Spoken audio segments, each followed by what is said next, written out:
me off. I don't like this destination. I like a transfer to the express line. I gotta get off. Electric slide into the devil doors of life. Things are changing and it ain't the way I like. On the replay, wish I could get a replay. Don't mean to hold ya, but I wanna do over. Gas up the ship, shoot me a text and let me know when it is time. I wanna get off, I wanna get off. 1 star, would not recommend that we go far from here. I wanna get off, I wanna get off. Stop the world. A music podcast for the culture. Wild Wild Thoughts.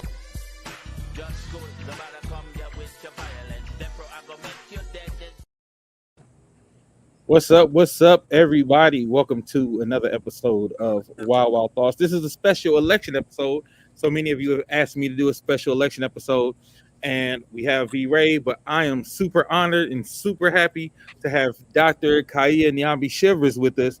I do a lot of work with her at Arc Republic. She's killing it with her own company. Arc Republic has reporters, they have writers, they have correspondents. She's really doing her thing, trying to build black media for black people, about black people, and by black people. And they do all of the news, though, not just black news. They do all of the news. So I'm happy to have you guys here. Let's get into what it's feeling like, what this election is feeling like. Y'all nervous yet? It's not comfortable for sure. But you know, the jury's still out, so I mean, all you can do is wait and see what the reports are, man. But I'm really surprised at how many red states I see that turn red regardless of the margin. And so, yeah. Yeah, well, the crazy thing is I know the map looks bad, you know, but Middle America, that's usually what the map looks like. Yeah, and the South. Mm-hmm. Yeah, the Middle America and the South looks like what the map looks like. As you can see, the ones you need to pay attention to are these. You need to pay attention to Wisconsin, Michigan, and Pennsylvania. Those are the three that are going to determine this race. Those are the three that's going to determine it. So, you know, we're going to have to pay attention to those in order to get a real feel for what the election is actually doing. Like I said, I was telling Kaya before we came on, I said, I'm not going to get nervous until unless she when or if she loses Pennsylvania, then I would be nervous. Like Pennsylvania is a big one that she needs because Middle America is red all of the time, like, which is crazy to me. Like that's the given is like all of those, you know what I'm saying, red states. Because he's at 230 already. And you know what he's going to do? Probably when he gets to around 240, he's going to declare victory. He's going to come out and declare victory. So after the rest of them, he could say they cheated, even though they're still counting. You know what I mean? Yeah, that's what he said last time. It's, I had an interesting experience. I live in Philly, and I went to vote today, and I registered late, but on time, within the time frame. And I never received anything from the elections office about, my information, never received an email or anything. But I was kind of expecting it, especially because there's been such an uptick in voter registration in the state. So I went to the polling office because, you can go online and see where your polling station is. I said polling office. When I went, my name wasn't on the list. And so I requested what's called a provisional ballot. And I was denied a provisional ballot. A provisional ballot is a ballot that you are supposed to be given when your name is not on the list and you believe that you are registered. Yes. This ballot goes into a ballot box, and then the ballot box is sent to officials, and then they count it by hand and they verify if you're legitimate or not. Well, the person in charge told me that I couldn't get on it because I wasn't registered. And I was like, I don't think that's how it goes. Right. And she said, no, that's how it is. And I said, okay. So I walked out and I went to my car. I got my phone and got all of my information and came back and told her and pointed out, this is what a provisional ballot is for. when your name is not on the list, and this is actually no voter should be turned away. Every person has the right to cast a vote. Wow. And that's not for you to decide. And so she still was holding her ground. And I said, you are violating the such and such act. And I will report you in this precinct. And there's a poll watcher outside across the street. And I will tell them exactly what you're doing. Then she got scared. Right. Then she started blabbing. And she said, well, I don't know if I could let you vote because I've turned away already a lot of voters whose names weren't registered. Oh, wow. Yes. Oh, wow. And I said, well, it ain't got nothing to do with me. I want my provisional ballot. And so I got my ballot. And then she said she had never done a provisional ballot anymore, but you're trained to know about provisional ballots. So she made all these calls and everything like that. And so I had to verify that I was a resident in the area in order to have a provisional ballot. I don't know what the thing is in terms of how one is given a provisional ballot. But with that being said, when she said that a lot of voters and a lot of new voters were turned around because so many people registered in October in the state of Pennsylvania, I'm wondering what that outcome is going to be. And if people know that. So that's going to be interesting for me, Yeah. So I just wanted to, relay that information because I know she's not the only precinct that was done. Oh, wow. That's crazy. And I know a lot of that is probably going on, man. Like, and like V Ray was talking about earlier, how they purged a bunch of names from a lot of states. They was purging names from the voter ranks where you couldn't even, they was making all these obscure rules to take your name off the voter ranks. Right. So, we might also just kind of be seeing the work that has been done since Obama in terms of how do you disenfranchise blocks of voters. Absolutely. So I think they've been chipping away at it a little bit at a time, a little here, just like the affirmative action and, you know what I'm saying, the equal employment rights stuff. They just chip away at it until the body of work ends up culminates in what we're seeing now. Right. And then you have a Supreme Court, that very much is a Project 25-ish. Yeah. Yeah. Yeah. Like they, and you try not to be alarmist, but all the things y'all saying, like how it all is adding up to like basically the crumble of the little democracy we had, right? Mm-hmm. Like putting the judges in place, right? Putting the voter, because he was changing the election officials in places too, like putting certain Republican election officials to do certain things. The gerrymandering, pulling all these lawsuits to try to stop people from being able to vote. Like all of this stuff has been leading up to today, which is, like you said, it's going to be interesting to see how it really plays out as the night goes on. But this race is really going to determine. It's going to come down to Philly, Milwaukee, and Detroit. Like I said. So well, if it gets pulled, if it gets, if Harris is on the what resources need to come to Philly, and they need to come to Philly fast. Right. And all these places, they doing Detroit, that. All of these places, Detroit, Milwaukee, and Philadelphia. So we shall see. You think Georgia? You think the Democrats are going to take Georgia? I don't know. I think that's a legit toss-up. Right now, Georgia is 91% reporting, and it's 2,000,005 to 2,000,004. Like, it's literally like, I think this is probably going to be the most razor-thin race we've ever seen. Keep in mind too that they established some law where they can literally stop counting at some point. I forgot what it is, but there was a case that I think it was decided today or yesterday, establishing a cutoff time for when they could stop counting votes. Right. So I don't know if that means they don't have to count everything that's turned in or not, but there was something. I didn't catch the details. I just caught the headline. I was working today, but it was related to them being legally able to stop counting at some wall clock time versus when and that's in Georgia. Yeah. Let me see if I can find that, because that was just one of those alarmist headlines that comes across your feed to make you click on something. So let me see what that ruling was.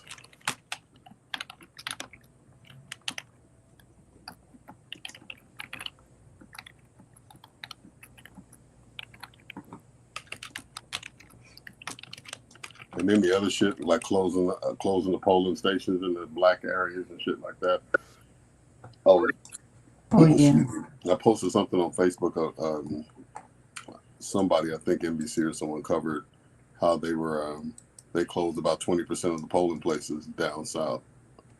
Let me find that, if anyone cares. Let's see my profiles here.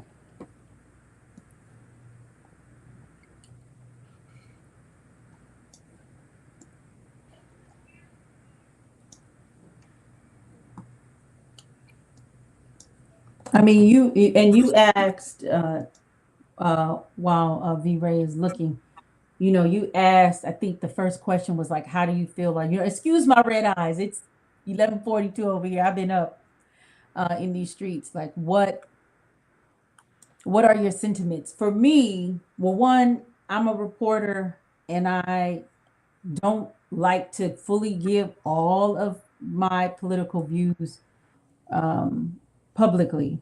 I surely do give them privately, as Dane knows.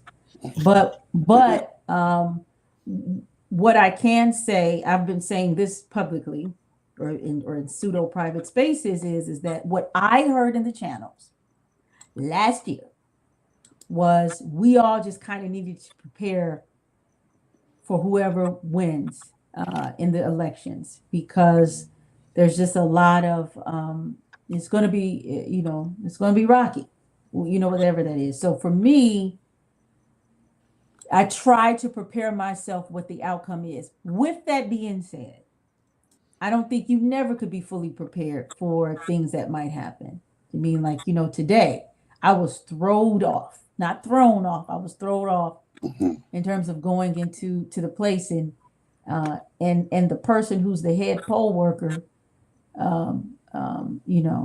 didn't know, and also it was kids playing football in the precinct. Have you heard? It was what? The poll worker had a baby, the head one, rocking a baby in a stroller. These white people now. I'm telling you, Philly's an interesting beast. So look at this. So here we go. Oh, that was a jump. Yeah, what came in? Was that Virginia? Oregon and Washington, I think. Oh, yeah. Oh yeah, this is down to the wire and through the fire, baby. I told you this is gonna be, because most of her stuff is gonna come in from the West Coast feed too. Like a lot of her electorals coming from the West Coast, so they were gonna be reported late. Trump had a huge lead on Biden last time, remember? And then I think around 2-3 in the morning, I think people forgot Trump was up, and then 2-3 in the morning, like I said, when Pennsylvania, Georgia, not all of Atlanta, like when Philly, Georgia, Detroit, and Milwaukee came in. When those four came in, that changed the whole race. So I'm not saying it specifically won't happen again this time, but it feels like, possibility. Feel like a possibility. Okay. Why do you think Philly's reporting so late? I mean, Pennsylvania. I don't. You know what they did last time? They always do. Really? Well, with my experience, I'm not surprised. Yeah. Right. I mean, when I tell you, I was just like, this is some of the most unsophisticated voting I have experienced. And, I voted in the elementary school when I was registered in California, because when I came back into the country, I had to vote in California because I didn't have an address, so I went and got my mama address, right? And I went to the little elementary, West Athens elementary, right there on 120th, and it was, small, but it was so organized. What I experienced today, I was absolutely floored. So I'm not surprised. Yeah, I'm totally not surprised. And then there were, Philly is there's a lot of concentrated populations. I was looking at all the polls and things like that.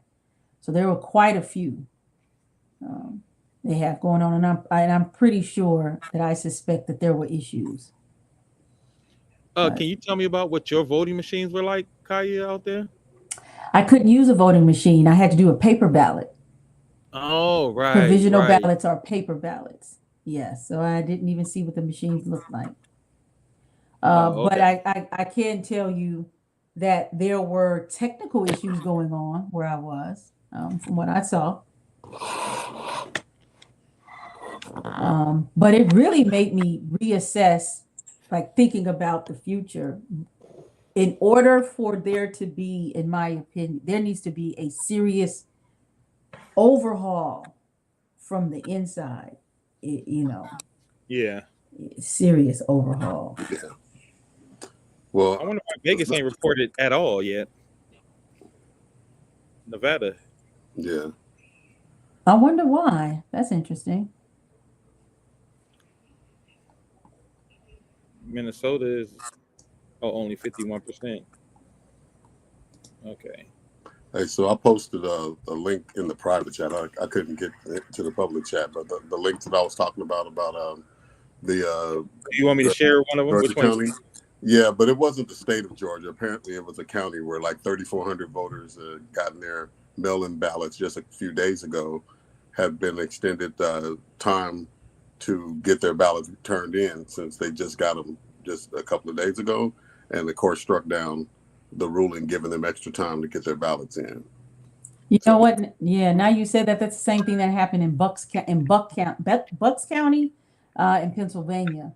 People are going to be able to mail in up to the date. So maybe that's why Pennsylvania is like it is. I was at a talk last week, and one of the political guys in the talk said that they are preparing for up to a 10-week wait to see exactly who wins. So I'm like, wow, is this like all the way up to inauguration or something like that? So we don't know. Yeah. Well, the spin they put on the election results being untrustworthy, they're probably out of an abundance of caution, as they say, trying to be publicly be seen, getting it right, and taking their time with it and stuff. But that's gonna cause rifts though, because already, the Trump supporters have gone around the country holding these seminars, telling people how to, giving people instructions on how to contest and interfere with the election. So they've all been trained. There's a lot of people that have been trained, and not to even mention these poll people and stuff like that. I'm not saying it, like that's going to weigh into the results of the election, but that's going to weigh into the results of the election. You know what I mean? If the longer it takes, the more suspicious it's going to appear in the eyes of those people that can start filing lawsuits and doing shit to try to shut down counting and all that. So it's going to be interesting how this stuff plays out, because I think part of it is by design. The delays are by design in some instances, and it gives the people that want to contest the results, if they don't work out their way, fodder to approach it from that perspective. It's my personal opinions, but and that other thing that I posted in the private chat, that may be worth posting, but it's just a news segment by ABC, I think it was, where they went down into Georgia and talked to some of the disenfranchised voters that had gotten the voting booths, the polling stations taken out of their areas and stuff. About 20% of the polling stations in predominantly Black areas were shut down completely. Kaya, Stephanie has a question. What does it mean to be considered a battleground state? Do you want to take that one? Yeah, I'll start it off and you could just finish. Hey, Stephanie, thank you for the good question. The battleground state is a state that could either, so you have states that heavily vote Democrat or heavily vote Republican. And so often in every election, you can assuredly know that pretty much like California and New York will vote majority Democrat. But then there are states that could either go Democrat or Republican. And those states usually are the states that often determine how the electoral votes are going to flow. And because it could either go either way, it's called a battleground state or a swing state. It could swing to the left or it could swing to the right. And so these are the states that we're talking about: the Pennsylvanias, the Michigan, the Wisconsins, the Georgias, et cetera, et cetera. So you could add to that. Yeah, I mean, you pretty much summed it up well. They call them swing states because those are the states that could swing the election either way. Those are the ones that could swing the election. And that's why they campaign heavily in those states. They spent the most money in Georgia, Pennsylvania, Michigan, Wisconsin, and then Trump thought he was done in North Carolina, so he had to go back and spend more money in North Carolina because first he thought he had it. While Biden was running, he did. But then once Kamala ran, North Carolina became up for grabs. But it looked like he might get it by a narrow margin. Like I said, I'm looking at these numbers. And what are the numbers in North Carolina? Is it over? Is it finished? Let's go. Let's go look at North Carolina. North Carolina, 90% reported, 16 votes, but it's at no, it still ain't over. It's like 200,000. Okay. In that rate, 200,000. South Carolina is. But has North Carolina already given their electoral votes? No, North Carolina hasn't called yet. Okay. North Carolina hasn't called. Georgia hasn't called. Okay. Yeah. It's crazy because a lot of these that have called, some of them are still too close to call. So that's interesting. This whole election process is. Well, I think, well, in speaking with Sharice Janae, the political analyst, just before I came on, well, no, two people down at NBC called. Okay, NBC reported that NC went for Donald Trump. Okay, thank you, Stephanie. All right. Well, there you go. There you go. Leading up to this, Dame, I always caution people and said, look, remember this Hillary election, Hillary Trump election, and how, it was supposed to be a slam dunk. And the polls were indicating and pointing to Hillary Clinton. And then on the night of the election, what happened. So be very wary of these voting polls. I think it's great for you guys to explain the Electoral College for those that aren't really aware of slavery, but I'm gonna step off really quickly. I need to go and get some water. Excuse me. So the Electoral College is basically, so you know how they say we're a democracy. We're not really truly a democracy. We're a republic democracy, right? So what that means is we're a democracy in the sense that we all vote, but we're a republic in the sense that we vote for our representatives to go cast our votes. All right. So voting for representatives to go cast your votes, the Electoral College represents those representatives. Now, the Electoral College, you may wonder, like, why do they have all these arbitrary numbers? And so, again, it was a lot of it. I was, being funny, but truly a lot of it is linked back to slavery and trying to make sure the states that had more slaves and more representatives, as in the census as people, had as much right as like the free states who probably didn't have slaves and had people, more people that could actually vote, because at the time a lot of slaves couldn't vote. So the Electoral College was supposed to be made to try to kind of even out all the representation of all the states. And I think it's very, very outdated. And I think at this point it should really be changed because I think the last Republican president to actually win the popular vote was Bush's dad, if I'm not mistaken. Like the first Bush was the last. Correct me if I'm wrong, but I think the last president, Republican president, to actually win the popular vote was Bush 1. If it wasn't Bush 1, I know it was Bush 2, but that shows you how long ago. And we still have Republican presidents since then, but they hadn't won the popular vote. So I think this election is probably going to be one of the highest turnouts of elections that we've ever seen as well.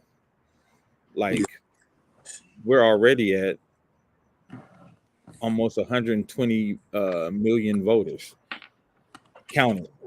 We almost at 120 million counted. I know last time it was a record for turnout. I wonder if this will be a record for turnout. So I hope that explanation helped, Wilbert. I hope that helped what you was looking for. That's the question for you.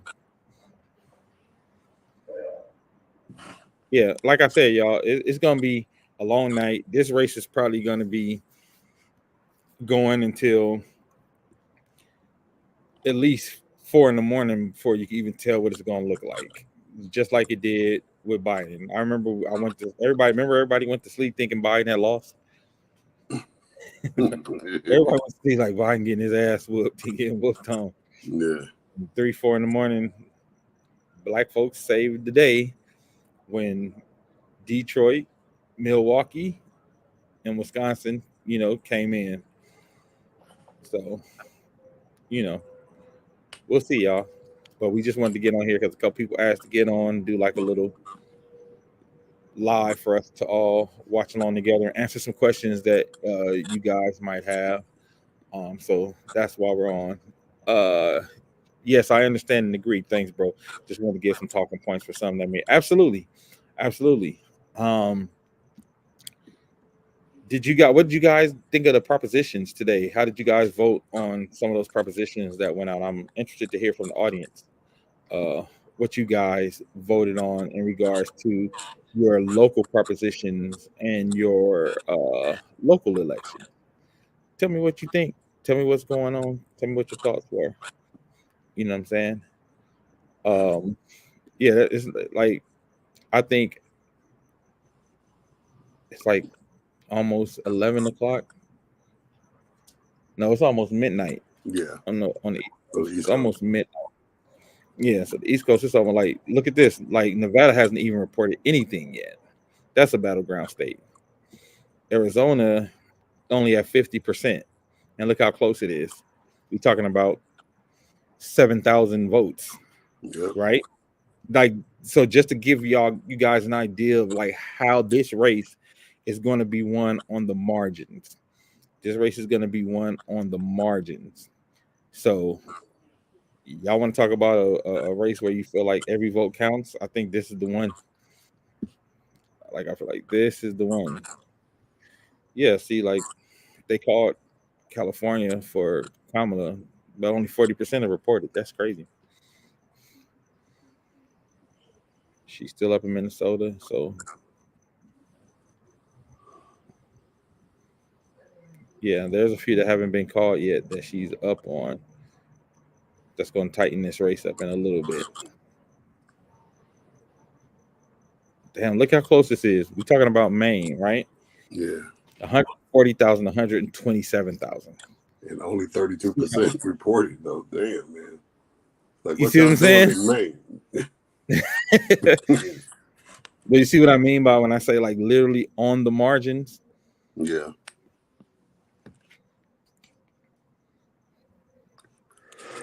So it's literally going to be on the margin. So I know some people are in panic mode, but I don't think it's panic mode time yet. Because a lot of these places that are blue haven't been called all the way yet. Yeah. I'm a little surprised that she got New Mexico. Yeah. Is New Mexico usually Democrat? I don't know, but I don't think it's a high population. I think we have to factor in the universities. maybe even perhaps the border talk too. Yeah. Okay, Wilbert. So the race to 270 means basically who can get to 270 first. Because a lot of times both candidates can get 270, right? So it's about who can get to. So that's why a lot of people are sweating too, because Trump is at 230. But again, like I said, with caution, go back and look at this race at midnight with Biden and Trump. It was damn near identical. Damn near identical. He was even up in Georgia because we thought he had Georgia up until like 2, 3 in the morning. Like I remember refreshing my phone, like, whoa, what? Because I think he won Georgia by 11,000 votes. Ain't that the amount that Trump asked for? 11,120. Yeah, some change. Yeah. So Georgia was literally won with 11,000 votes. So that's the amount we're talking about on the margins. Like that's the amount of how much this thing is razor thin. And people have been saying, like, you know, this whole time it's going to be a close race. It's going to be razor thin. But listen, it's more than razor thin. 209, what got called? 209 to 230? She was just at 205, right? Hawaii. Oh, okay. That's weird. Okay, so she got 209. Okay. So you see, like I said, you see how it's creeping up as the more democratic states are coming in. The reason he gets up so fast because you look at this block right here, middle America, in the South.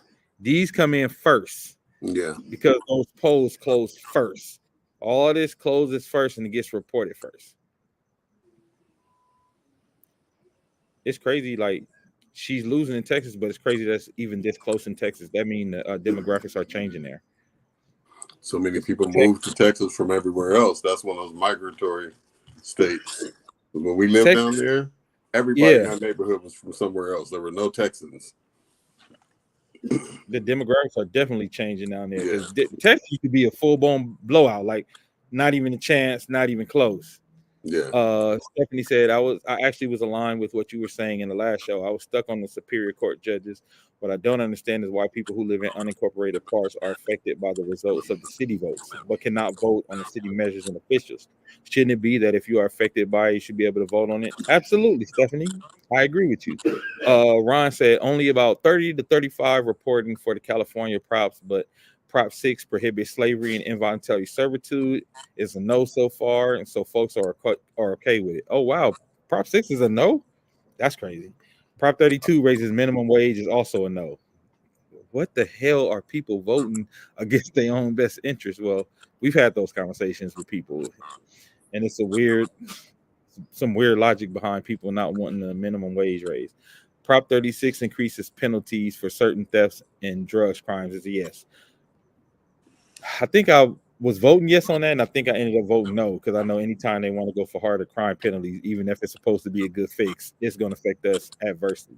Just because I feel like Gascon did an overcorrection with, dropping all of the laws where we got all these smash and grabs now, where we got all these people going to retail stealing. Like I think you could steal up to $950 without it being a felon, and like stealing up to $930 and walking out knowing they can get away with it. And then we had a lot of kids going in to like the Nike stores doing smash and grabs and stuff. And I think that was because Gascon did an overcorrection on retail theft and burglary. So I don't know how they're gonna fix that.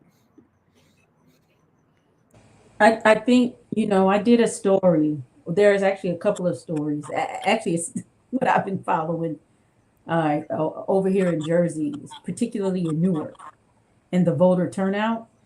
And so what I did is that I explored how the housing crisis in Newark directly impacts or correlates to the low voter turnout. And when I mean low voter turnout,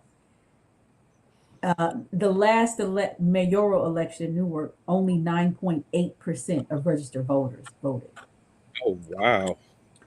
But what came out around this time was this study where it was during, most of this time was during the pandemic, how you had 4 corporations buy up 51% of single family housing in Newark for like 3 to 4 years.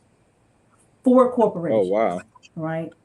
And so essentially it turned sections that were significant or visible home owning populations into renters. But the overall story looks at how if you don't have stable housing, even if you are a renter, you've been renting, that still is considered housing where you're vulnerable to housing, because you Right. could be displaced. But there's a correlation between not having stable housing and how you participate in voting. And we all know that the housing crisis and the homelessness in California is off the rails, one, and two, it disproportionately, I know in LA, impacts Black communities. There's something like 30% of homeless folk, when I did this stat some years ago, were just specifically Black men, which in itself is extremely troubling. So when you don't have significant swaths of eligible voters or potential voters, then that causes the voter turnout to be affected. One, two, you still got to look at the returned citizens and those trying to be eligible again to vote. That's also another factor that you have to look at too. So there's a lot of things at play in, why these elections turn out the way that they do. I think people on the surface level don't factor in. Yeah, like you said, it's a lot of factors, a lot of things that we don't consider, haven't considered, especially when it comes to the disenfranchised and things that help to stop us vote, help to keep us to not want to vote, right? Because a lot of Trump's campaign was not even vote for me; it was don't vote. Yeah, yeah, You know what I mean? A lot of their campaign was just don't vote. I ain't ask you to vote for me, just don't vote. Yeah, I think Trump's strategy was, I'm gonna look like I want to throw the election. Trump's, if you want to call it a strategy, is to me very similar to the guy who likes a girl and expresses his admiration for her, and she ain't checking for him. But the day he turns around and don't check for her, right? And she want to vote. Right. He is that guy that doesn't pay that girl no mind, and she's doing every and anything in order to win his attention, because that's how he treats his voters, like a disinterested paramour. You know what I'm saying? He treats his voters like a side piece and a biscuit. Yeah. Yeah, it just blew me. I was like, yo, the dude simulated fellatio. And it didn't mean it didn't move the needle at all. It didn't move the needle. People were laughing. I read a stat. Yeah. Would be owned by corporations, exactly. Yeah, let me read Ron's. Follow the wells and rent them out if you must move. Take this low income. So it's really interesting. Ron, you posted that. I have a homeboy that lives up the street from my mom, who inherited his father's house, but he doesn't have the money to keep the house. The realities are several factors. Is that I want to say in California, the inheritance taxes have changed. So before, if you inherited a house, something like you had to pay like $1,500. Now it's something like $15,000. So this person is and the house was underwater too at the same time. So a lot of it is not the fact that people don't want to keep it, it's that people cannot keep it because of the changing inheritance laws, the taxes that are way higher than when their parents bought the homes. So these are all parts of gentrification that a lot of people don't understand how these things are, as a V-Ray said, over time are just kind of quietly tweaked, over time. And then, it's sitting in your face and slapping you. I was about to say that very thing, Ron, that a living trust is the way to go because you avoid those taxes by having the property in a trust. And that's one way that Black people need to start structuring their finances and not kicking the can down the road and stuff like that, because it matters when the property changes hands. You can have all the property in the family you want, but if it's not protected, that happens. My family lost my grandmother's house that same way by taxes. So we've already set up a trust for our home, the home that we own, so my son won't have that problem when the time comes. Excuse me. Yeah, I know that there are quite a few people that are definitely using that model. At the same time, I think we also have to be hyper aware that when we understand what the rule is, they change the game every damn time. Every damn time. Like we doing a chop in this motherfucker. You know what I'm saying? Yeah, that's very true. But at least it lays the groundwork. You know what I mean? For there to be some kind of maneuverability. But I mean, to say if something happened to me today, my son is 23. He ain't got the wherewithal to, you know what I'm saying, to navigate trying to pay the taxes on that house. And in Texas, them damn taxes is high as shit. They higher in Texas than they are here in California, even though the properties are worth more in California. So, it's something. It beats having it bought out by a corporation and all that stuff like that. That lump sum money looks good, but having that kind of family asset that can be handed down, is invaluable in Black family, in any family, but especially Black families. Yeah, and Ron, specifically to the my friend's situation, he actually, how I found out about it is that he did a private call and called everybody he possibly could and said, look, I would like to keep this, Black owned. So I was like, oh, okay, well, okay, I'm interested. And he said, well, it's $700 and some odd thousand. $700,000. Yeah. Shit. You know what I mean? It ain't happening, Captain. They're like this stuff is so ballooned, it's ridiculous. Oh, somebody else reported it, huh?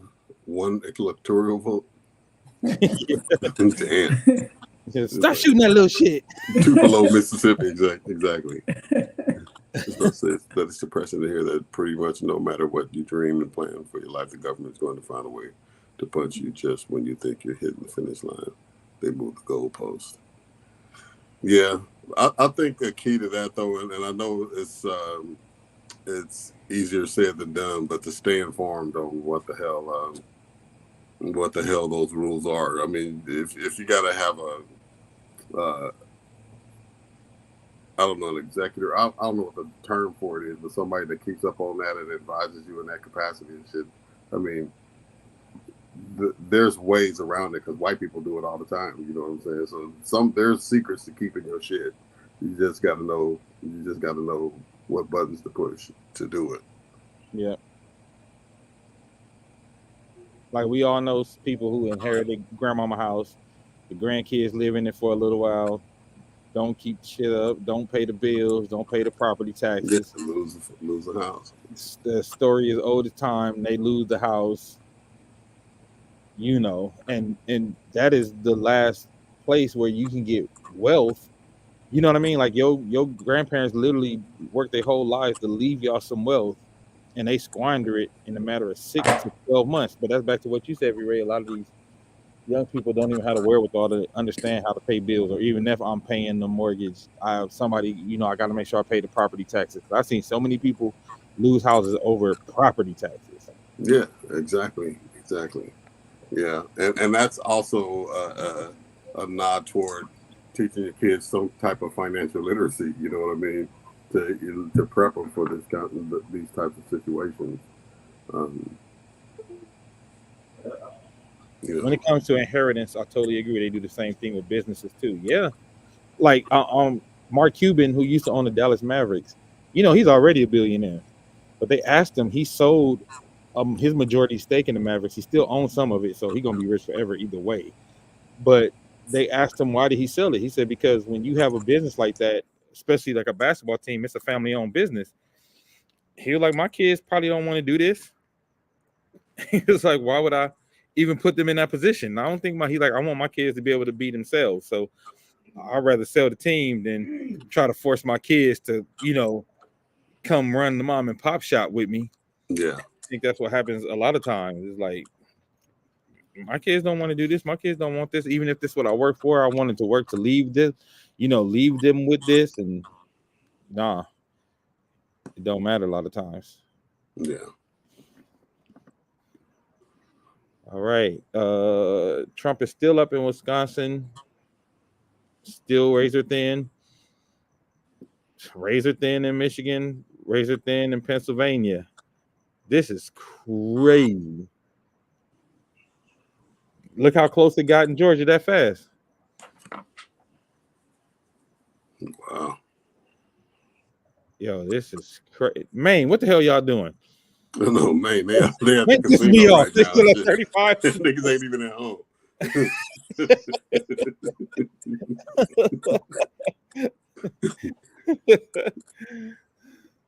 Like, Maine just stopped counting. They're like, we'll be back tomorrow. Yeah, I visited Maine for the first time like 2 months ago, and I was like, I understand why Maine is slow. Yeah. The NBA is changing as well. Like, most sports corporations are doing the same gentrification. So if you don't have venture capital money, you will eventually have to concede to the corps. Mark's getting out. He said that too. Ron, he said, I'm a tech guy. I was a tech guy who got into the NBA. He said now a lot of the new NBA owners are coming in. They're NBA owners and huge real estate developers who are basically using their teams to help them develop huge real estate projects, like Ballmer doing the stadium in Inglewood. You know what I mean? So they're using their money. Is not really, the basketball team is not a front, but it's kind of like a reason just to get more property in the area of the cities at the end. He's like, I'm not on that. So, yep, that's what it was on. Club Shay Shay. I hate saying Club Shay Shay. Goddamn it. It sounds so. No sad. comment. It became even harder to say after the green tracksuit photos. Like, yeah, I'm about to say that's exactly Shay Shay. Like, standing like a baby mama. Damn, with that knee bent back. And the purse slung, the standing like a baby mama that could fight. Yeah, he like he just took his earrings off and goes back in his face and shit. Say what you were saying. Yeah. Say what you were saying. What was you saying? Yeah. Mm-hmm. Oh boy. Ooh, y'all grown for me. I'm sorry. Let me get back to the. Yeah, no, but I wanted to kind of add like a little 3 cents to understanding, particularly land ownership, home ownership, and business ownership. So I'll tell you just a little small segment of me personally is the description behind the picture of Dr. Dre that actually used to show when he was being Everybody know Dr. Dre was about that life. Say what you were saying. Okay. You had 2 hip surgeries and see how you stand. Oh, my dad had 3 back surgeries. It ain't gonna come nothing close to that, sir. Still don't sound like hip surgery. Is that what the kids are calling it these days? Is that what you call getting your back blown out? Is that what it is? I got hip surgery. Leroy did. Okay. Leroy scalpel. But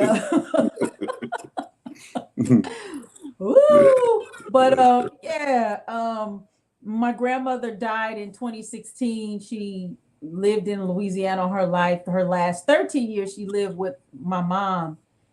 in Los Angeles. But she had told this story about how her father had been incarcerated for defending himself against a white man. And after she died, we found out that it wasn't just, and subsequently he went to trial, but he was acquitted. And he left. He had to leave Louisiana, and he lived in Houston or the Houston area for some time. And then he came back to return to Louisiana, not to live, but to bring his family to Texas. And like several days after, his body parts were found on the train tracks of St. Martinville, Louisiana. So, but what I found out is that he was actually the first Black man in the state of Louisiana to be acquitted for killing a white man. Really? And also what I found out, and his case was actually a case that was used for many years after when Black men faced the death penalty, or when they were trying self-defense cases, particularly when it was highly racialized and there was a white person involved. Never knew. And I never knew as well that because of the legal matter that happened, my grandmother left hundreds of acres in Louisiana. And, and I remember asking her, because she was talking about how she just left the land. And I was like, well, why did you do that? And she said, well, the land is cursed. I do, you know what I'm saying? I don't understand my grandmother's pain, but I do understand what she was talking about. A lot of us with Southern roots have a story or two or three like that, in terms of people who had to flee or were forced to leave because of white domestic terrorism. It's a very real thing. In the back of my mind, I was like, but grandma, though, I got all this student debt. I don't own a house. I'm struggling. And I often think, what would have happened with all the Black folk who had, grandparents or great grandparents who own land? Where would we be financially if we were able to have that land, be able to develop ourselves financially, be able to use that land as equity to buy homes, to start businesses, all the things that white people do. I teach predominantly white students and Asian students, okay? And so their spending habits are pretty much the same as any other kid. It's the fact that they just back with a lot of money where they can have all these fiscal mishaps and it'll be okay. Because I even have had children tell me that their parents have sold whole homes and put that money aside for their college education. I don't know anybody from where I was raised remotely who was able to sell a house and just use it towards a child's education and still have several other houses in order to do it. So I'm raising this point to say is that yes, there are people who practice fiscal irresponsibilities. Yes, there are people who lose their homes. A lot of people across the racial ethnic spectrum lose their homes. But if we put into account that there has been multiple ways where we have financially been cool and we have established ourselves, and within 10 to 15 years, we've hit collectively a rock bottom. That happened after enslavement, that happened, around the recession. This is happening. So there's these ways. So we always are starting from scratch, like every 20, 25 years, every three, what'd you say? Starting from underwater. Yeah. So I always like to bring up that point, to the point where now I think we're so behind and we're so undereducated. And you pair that, at least it'll be like, all right, I may not have gone to college. I may have an 8th grade education. Whatever it is, but at least we had more community. Yes. Where people had us. Yes. And we don't have that anymore. Like my parents, who are in their 70s, to me were the only a baby boomer generation, to an extent, not all baby boomers. We see that. Thank you, Ron. Were, like, to me, the only generation that I know that got as much of the package as possible. They had long-term jobs. They had good health care. They were able to retire out. They may have 1 or 2 long jobs, long-term jobs. Yeah. So, Yeah. I mean, there are so many things that go into this, which goes right back into the elections. Yeah.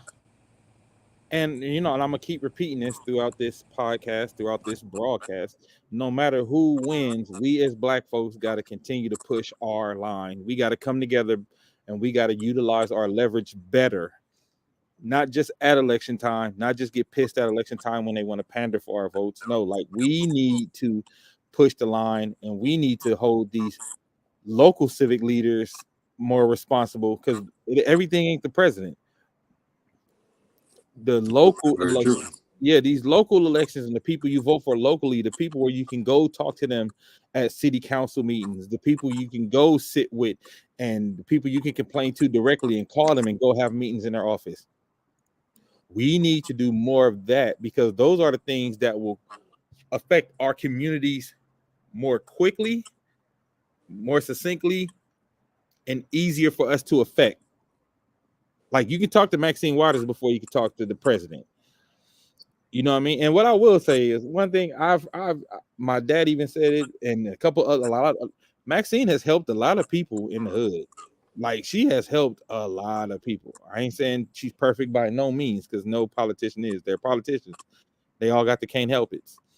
But like, I know some people she helped pay for like their grandma's funeral. I'm a friend of mine, he had gotten into some trouble, and she helped him get into her program to get his stuff expunged and get a job as an like an electric worker, like who works on the electric poles, and he's making a great living now. Like, so, but we need more civic leaders like that we can go sit down with, connect to, and say, these are the things that we need. I worked on a campaign a couple of years ago, and I'll never forget, the campaign manager said the damnedest thing to me. He said, we've had all these people from Black Lives Matter in here. We had all these people from NAACP. And he's like, we had all these so-called Black community leaders. And he said, you and Quincy are the first guys to come in here and ask for something for y'all community. Everybody else was asking for personal favors.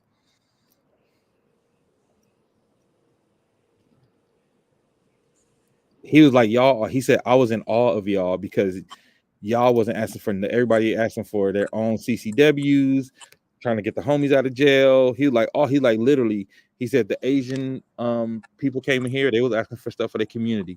He said the Latino coalition came in here, they were asking for, he said all the different Black coalitions that came in, he said they were all asking for personal favors. And he said, y'all the first ones who came in there with a list. Because we came in there with a list. Like, the only way I'll work with you is if this is part of your platform, this is part of your platform, this is part of your platform. That's the only way I work with you. I don't want no job. I don't want no money. I don't want no kickback. Like, no. Only way I work with you is if these are the things that you'll put on the platform of your community. So me and Kaya actually working on something too right now to kind of try to remedy that. We're working on something coming soon. We got an announcement coming soon, but we're really going to try to remedy that and really start to do more things specifically for the community. And like I said, not only during election time, because I think that's the problem. We only get engaged during election time, but the time you should be engaged is in between. That's when you should get on their nerves, is in between, because that's when they know they really got to work for your vote. Because if you say you want them to work for your vote, you want them to do things for you, you have to have specific asks. You have to send people in there to ask for what we want and what we need. Stephanie said, and we have to treat these elections just like we treat everything else that becomes a hurdle or a hindrance. Whatever it is that you have your mindset, you have to keep preparing and going and working through and working around those obstacles, because the obstacles are not going to stop. That's a great point, Stephanie. Like, I think people feel like if election goes the way you want it, you can start kicking back. You know what I mean? Like, oh, Biden won, I can kick back. If Kamala win this time, Kamala won, I can kick back. Like, no, even if Kamala win, press the line. If Trump win, press the line.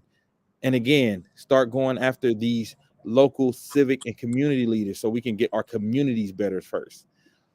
Wilbur said you got to be in LA or Washington to know directly what TT Maxine has done for little Black boys and girls. Media don't show it. We know. Problem is that if Trump wins, the next day Clarence Thomas will retire and they will flip the SCOTUS even more, which is a long-term residual impact we in our generation won't recover from. That is a good point, Ron. And I've been screaming since Hillary, the election ain't about the president, it's about the Supreme Court. but you N-words won't listen.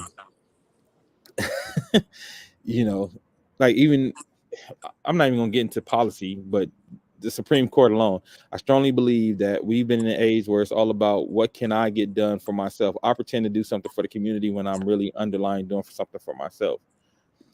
Republicans have won control of the Senate. I knew that was coming. Yeah, we talked about that. Y'all mess around and let Trump get a trifecta. Y'all better. I'm gonna tell you, you better find your people and find them real quick. You in trouble. You are in trouble. You know, you about to see. I can't say what I want to say. Say it. No. Make a fake Facebook profile and post it in the chat. Bet. Shit. Yeah. Project 2025 Voltron is forming right in front of our eyes. Yep. I said yesterday, I said we're gonna get the president we deserve either way. Today America gonna get what it deserves either way. Because now, even if Kamala win, they're gonna block everything she does.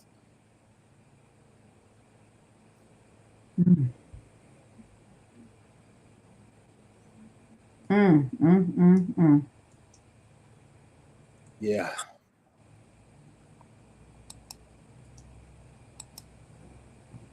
Well, shit, I think we could do what? Another 10 minutes? Because it don't look like much is moving. Yeah, it doesn't look like it. We do like another 10 minutes. If anybody got questions or anything, you know, we'll be on for our regular show tomorrow evening. Anyway, regular Wild Thoughts tomorrow at 7 p.m. for anybody who want to join. Says Trump, well, that's not new. That's old. Trump won North Carolina. I thought that was breaking something new. Yeah, man. It's weird that the people that are here that said they wasn't going to vote at all and shit, man. It's just. Ooh, this shit is close. Look how close Arizona is, and Arizona usually breaks Republican. Damn, 13,000. No, yeah, 13,000. 13,000 votes. Arizona reporting. That's crazy. And you know, we got a homegirl out there in Arizona that goes hard. She's very well respected. I told you the Deshaun. Yeah. Yeah, these are all super close. How much of Pennsylvania reported? 86%. 86. But it don't look like none of these are blue yet. Philly, Allentown, like they leaning. Those are probably the biggest area municipalities too. Yeah, Allentown, Pittsburgh, and Philly. And Philly. Yeah. Yeah, Allentown, Philly, and Pittsburgh, and they haven't turned yet. This is gonna be close.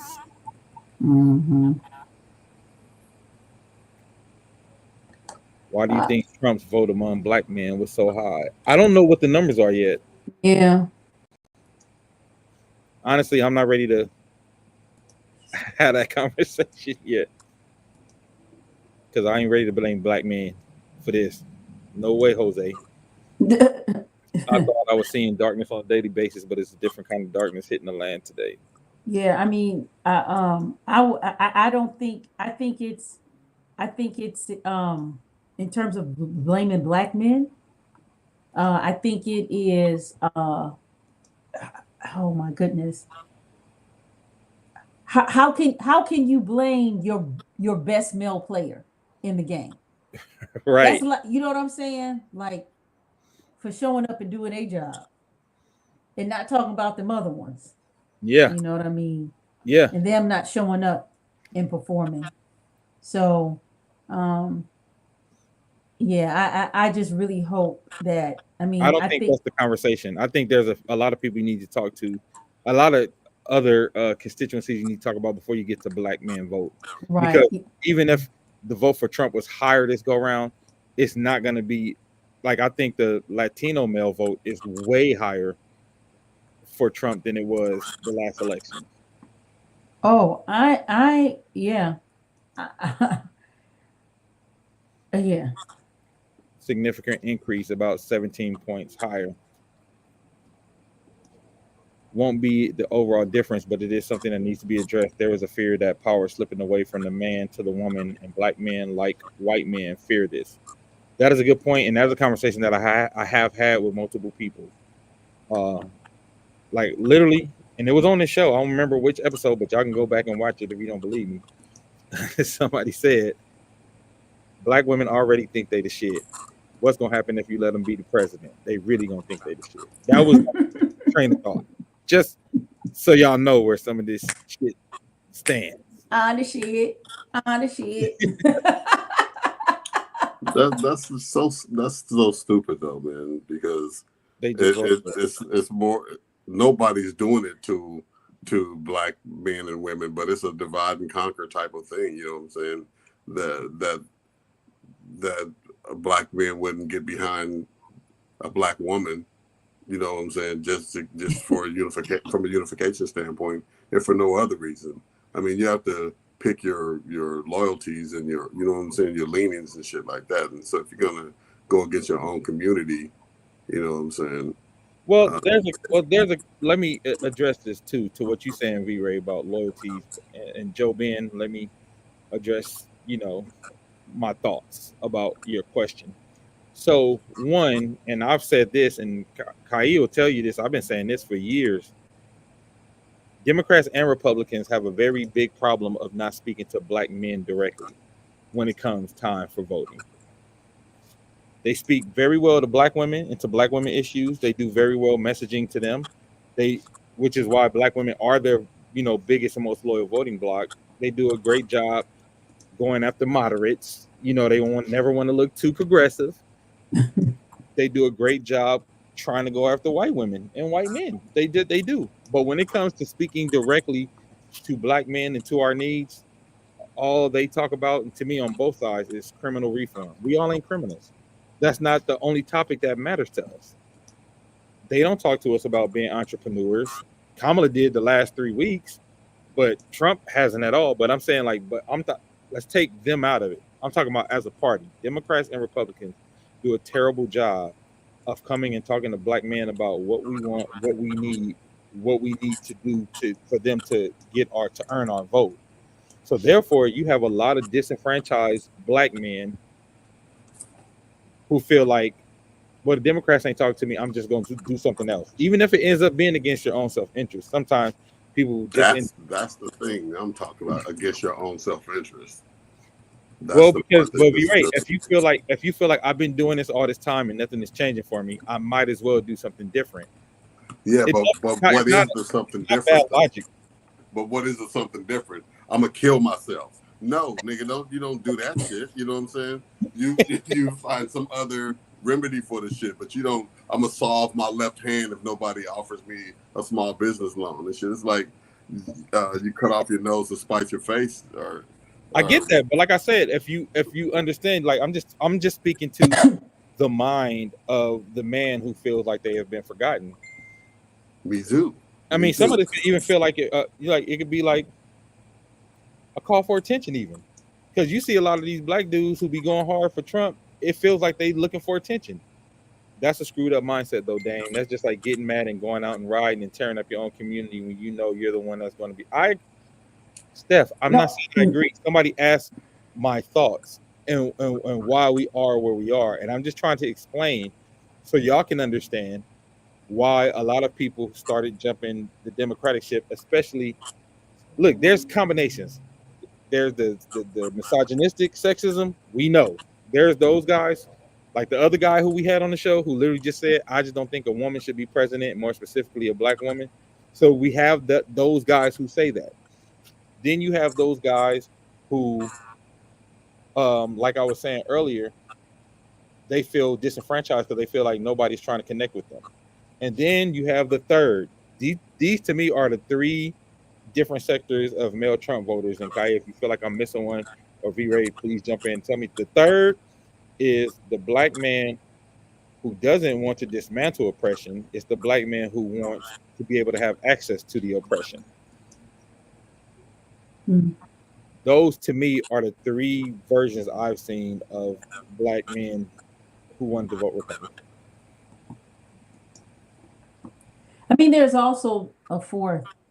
I think you have the voter that is so self-hating, Yeah.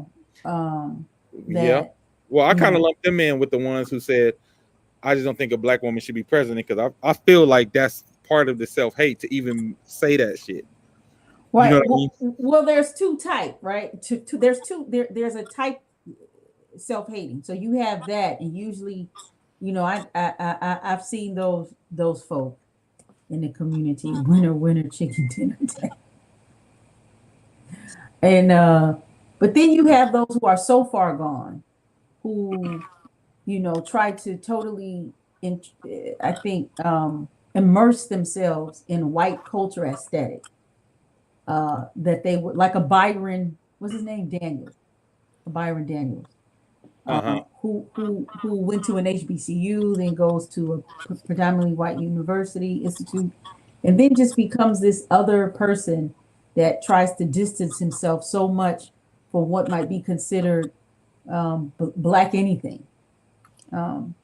So I think, you know what I mean? But yeah.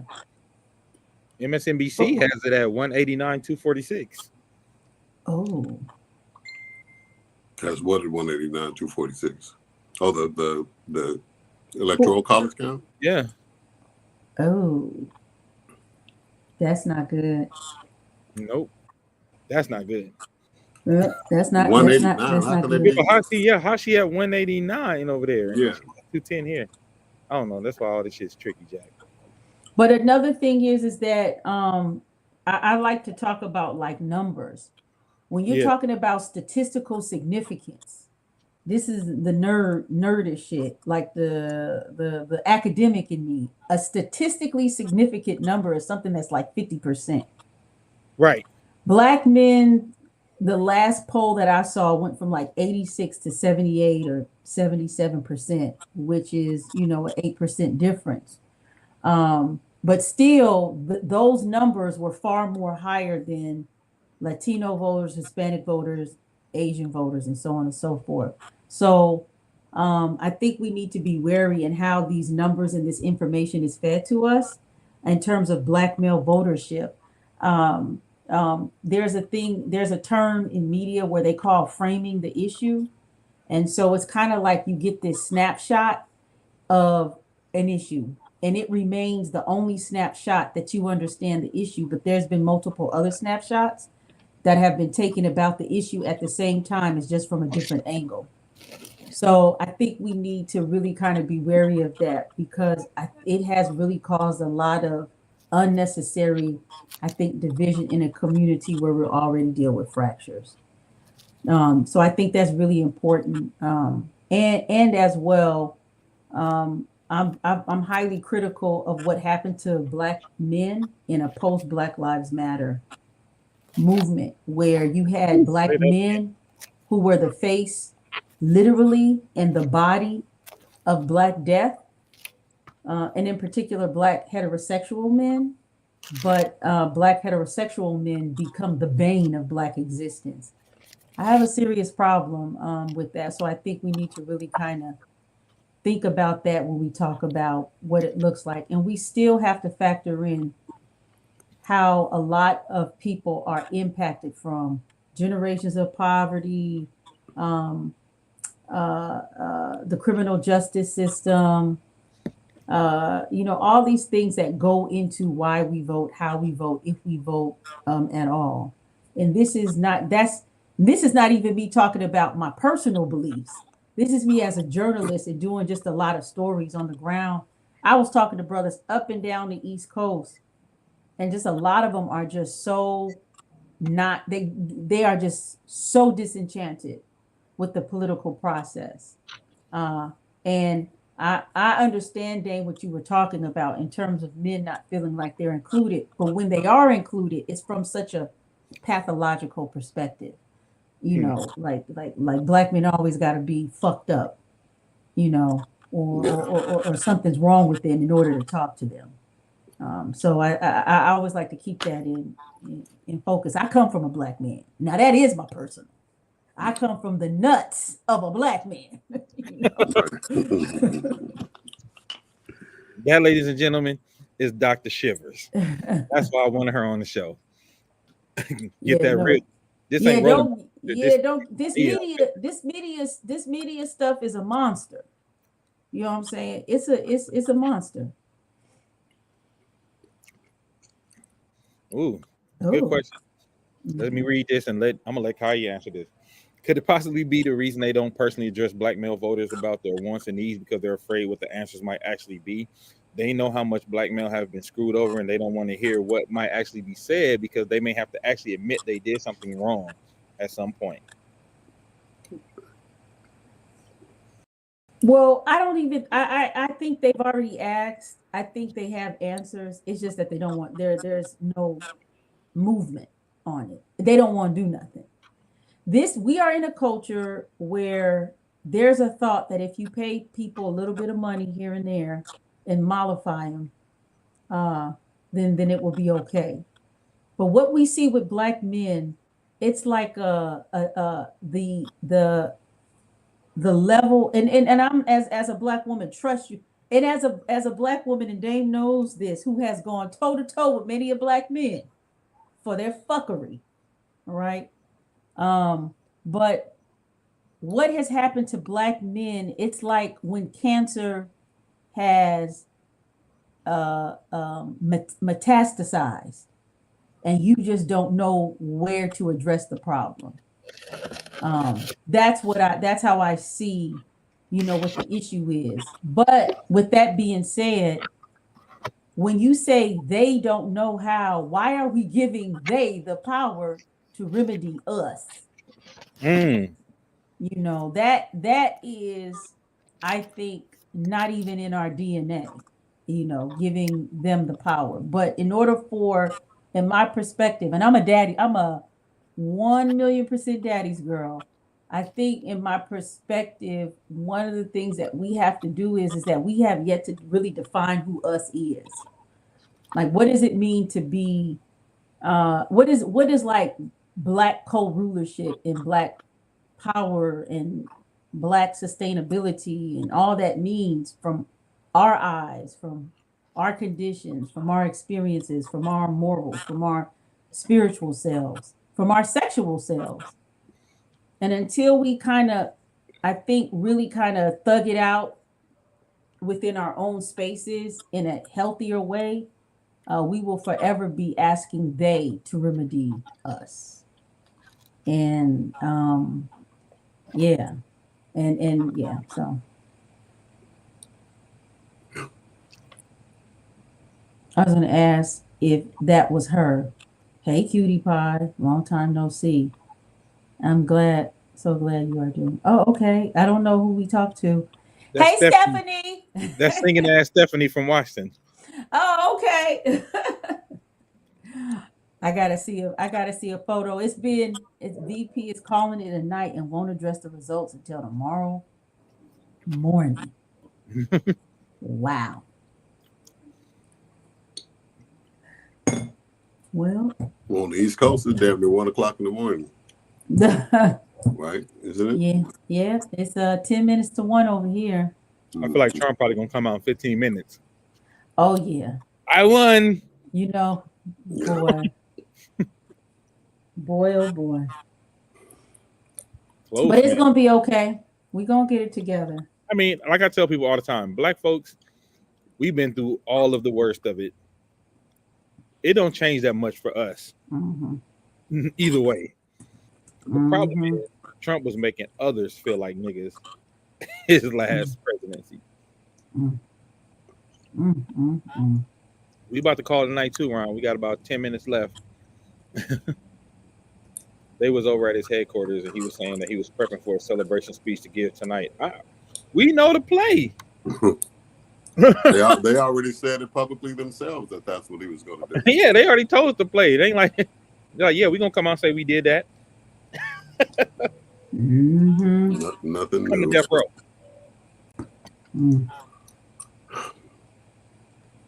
Yeah, but we still. I haven't looked at. I was just looking at your numbers, but Yeah. Well, what is this? MSNBC? They got it at. Oh, this is the AP. Associated Press got it at 210, 230 too. yeah. Who has it at 189? Who was that? It's at NBC. Oh. NBC.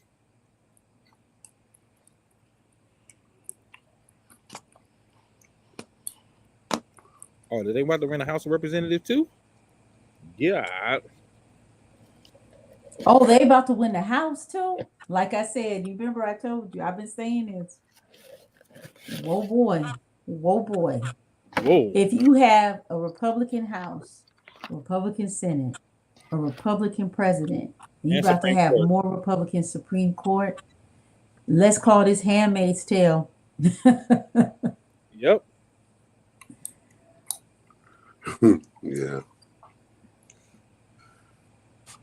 All right, I'm out of gas, man. I think I'm fucking electioned out and shit. Like, it's like watching paint dry and shit.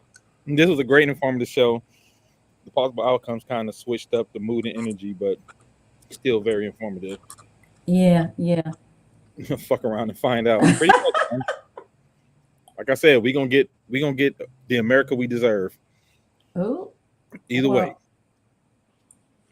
I will definitely be tuned in mañana to see. Yeah. I might be on my own kind of stuff trying to see what's going on, but yeah, if you want to hop in though, let me know. Okay. I'll send you a link. Yeah, I gotta. Yeah. Okay. I'll let you know. Okay. Yeah. All right. Okay. All right. Thank everybody for watching. Thank everybody for joining us on a special election edition of Wild Thoughts.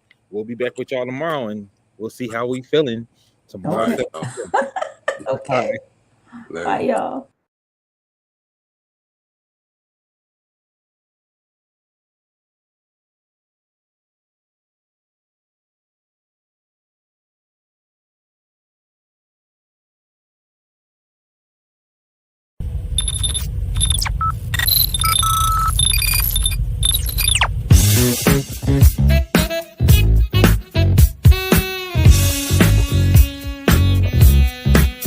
Stop the world, let me off. I don't like this destination.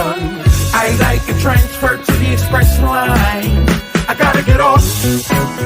Electric slide into the devil doors of life. Things are changing and it ain't the way I like. On the replay, wish I could get a replay. Don't mean to hold ya, but I wanna do over. Gas up the ship, shoot me a text and let me know when it is time. I wanna get off, I wanna get off. 1 star, would not recommend that we go far from here. I wanna get off, I wanna get off. Stop the world. A music podcast for the culture. Wild Thoughts.